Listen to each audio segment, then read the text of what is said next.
He will shoot me if I will talk. Gagamitin ako bilang pagbukas sa kanya. Hindi natutulungan siya! Bartong! Lagot ka! Hindi na ako manahimik, ilalabas ko ang lahat ng katotohanan. May resibo, may ebidensya, at may pangalan. Ako yung magiging kabataan mo, Bartong! Ay hinahamon ko si Luis kung seryoso talaga siya sa mga sinasabi niya sa kanyang press release na idadamay niya pati si Martin Romualdez kung magbibigay ako ng ebidensya. Patunayan niya ngayon dapat lang magkita nila gagawin natin! kung sila niya ang property bribe ang kanyang kaibigan si Speaker Martin Romualdez kung talagang tutupag siya sa tungkulong niya. Inimbestigahan niya si President Bongbong Marcos. Sabi nga, ang BBM ng Luzon, let's do it right at mayaman kayo ng mga nananawagan dito ako sa Senado ng inimbestigahan ang 100 billion research ng Presidente. Ito ang gagawin ng Guzman, Emilia ang hamon ko. Pero ang magaling ng Senado ng investigasyon at ako ay naniniwala maganda yan, saltik ko! Matatagal na yung saltik mo! kung pulisahan ng mga projects ilalabas ko yun kasama ng billion ko.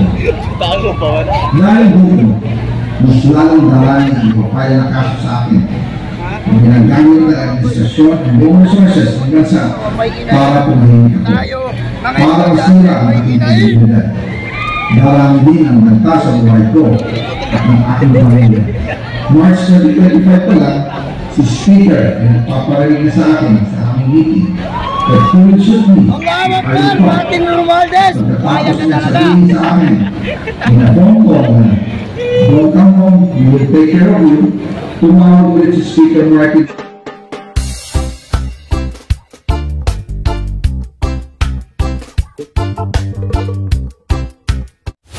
Secretary del Campos, Luis, mabuhay kayo! Mabuhay! Tayo po ay nandito para manawagan sa ating gobyerno. Pakinggan niyo po ang ating panawagan para magkakaintindihan po tayo. Nire-respeto po natin ang ating mga kasamahan na nandito sa ating kanan. Tayo po ay nakikiisa sa kanila. Although meron po tayong agreement ng ating pinirma, nagpapasalamat po tayo sa Quezon City DPOS, kay General San Diego, at kay Colonel Silvio at Usuality. Maraming salamat po sir sa pagbibigay ninyo sa atin ng permit na tayo magsama-sama rito. Ang United People's Initiative po, on behalf ng ating lead convener, General Romeo Pukis, nagpapasalamat po sa ating lahat, lalo na sa INC. Nagpapasalamat po tayo sa kanila na ngayon nagkakaroon sila ng panalang event sa Lumiha. Maraming salamat po sa kanila. Maraming salamat sa mga kapatid natin AIGC. Maraming salamat sa inyo. Sa mga kapatid natin na GIN. Maraming salamat. Maraming pong way. Maraming pong way na kami paglaban tayo. At nire-respeto po natin yan. Nagawakan po tayo sa lahat ng political groups.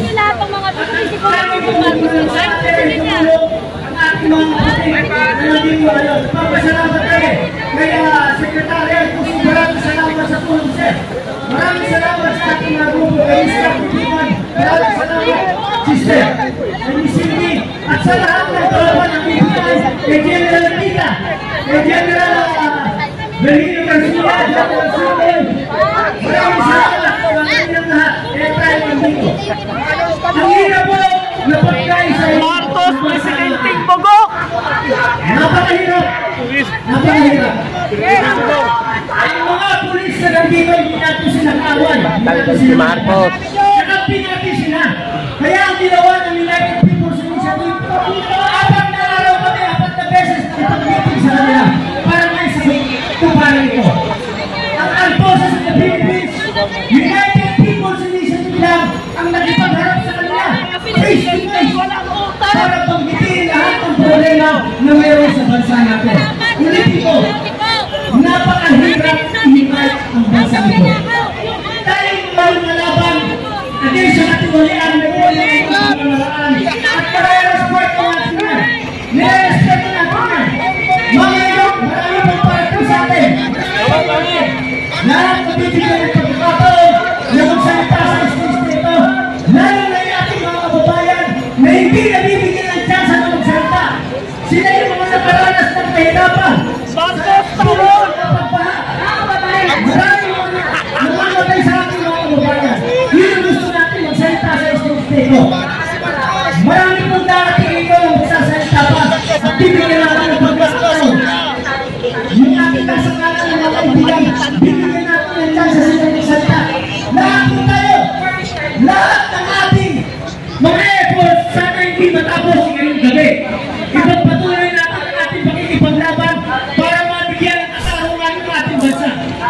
bago po ay ako ay magtapos.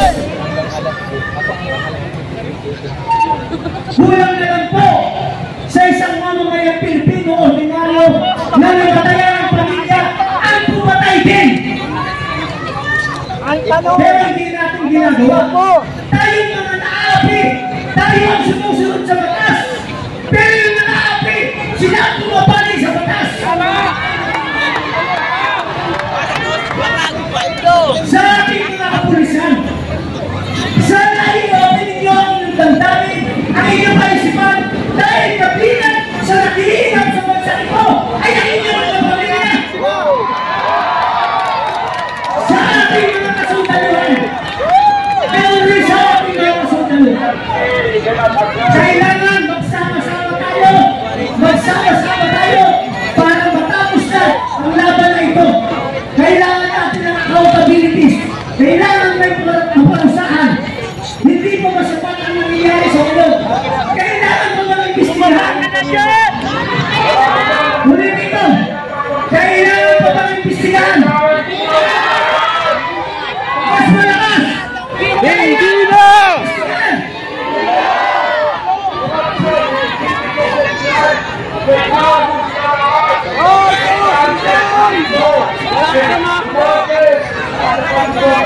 Hoy, baba!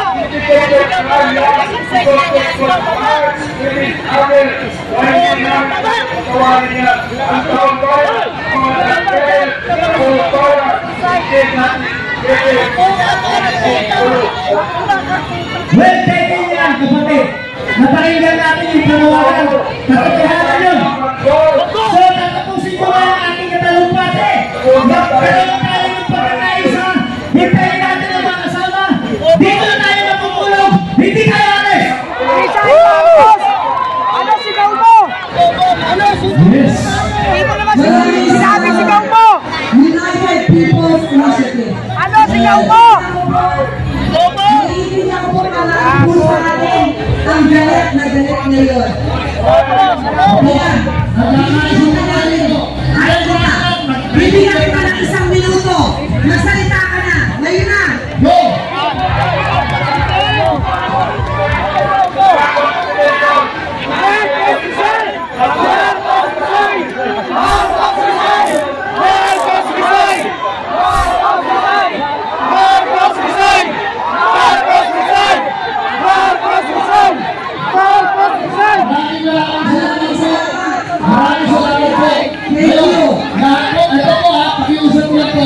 Pinabigyan mo natin lahat, gusto ko magsalita o bumaya, pero lahat mo na babalik mo dito. Pakinggan din po natin, dahil para sa atin ito, nagkakasya po natin. Pakinggan po natin. Tama. Alam mo ba? Okay, maraming salamat. Mabuhay ka lang! Mabuhay ka lang!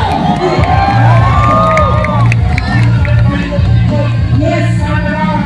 Oh. Okay. Tatay, huwag natin kasulate. Patayin mo na natin yan. Okay. Yes, tatay. Ito po ba? Natin. Tama po. Lahat po ng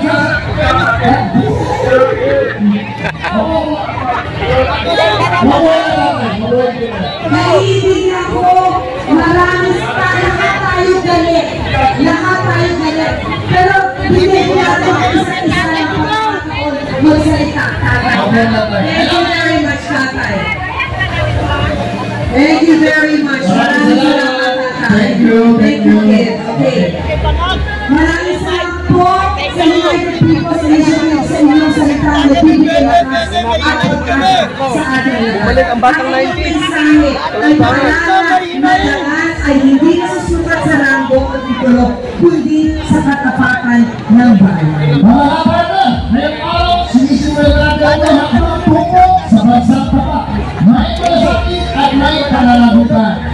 Partner, ang dami natin kababayan ngayon at ramdam na ramdam ko ang galit nila. Ang galit nila, kaya naman talaga kung mapagpipigyan natin ang bawat sektor ngayon para makapagsalita at pagbibigyan natin. Hindi ba, partner? Yes, ano ko yan? Kaya siyempre, gusto natin marinig kung gaano kalakas ang sigaw ng taong bayan!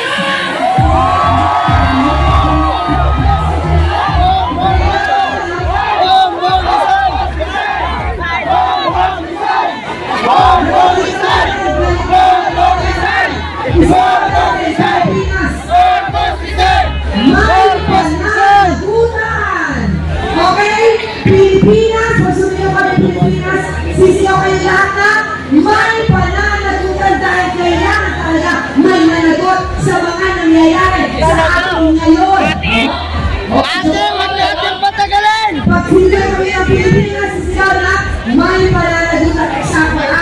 Kunyari ako, host, ikaw ang tao, Pilipinas! Pananagutan! 1, 2, 3, go! Pilipinas!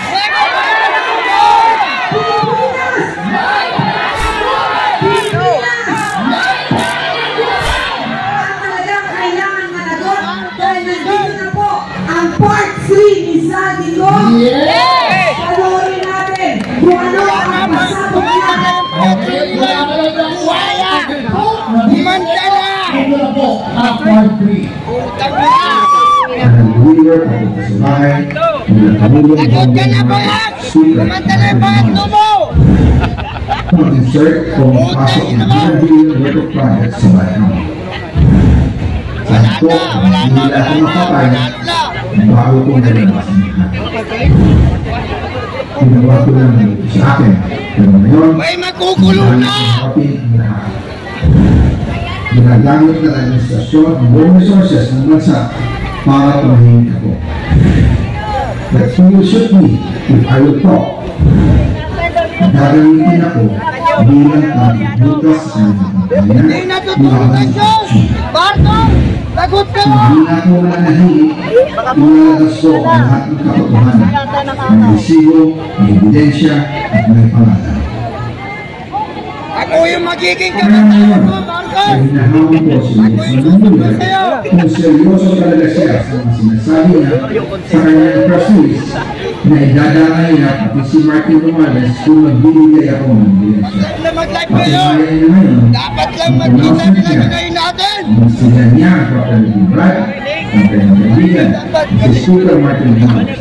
Kung talagang tutupad siya sa tungkulong niya. Inimbestigahan niya si President Bongbong Marcos. Sabi nga, ang BBM ng Luzon, let's do it right at maya naman kayo ng itubat. Pangatlo nilang buhaya! Nananawagan dito ako sa Senado ng inimbestigahan ang nanagulo ng administrasyon ng Presidente. Kumanta na Ito si ang Santico! gagawin ng Guzman, Villa, ang hamon ko. Pero ang magaling ang Senado ng investigasyon at ako ay naniniwala. Maganda yan, Santico! Matatagal na yung Santic mo! Kung pumistahan ang mga projects, ilalabas ko yun kasama ng billion ko. Dahil dito, mas lalong darani ang ipapaya na kaso sa akin. Ang ginagamit ng administrasyon ang buong resources ng bansa para pumihing ako. Tayo, mga Para masira ang aking kredibilidad. Darami din ang banta sa buhay ko at ng aking pamilya.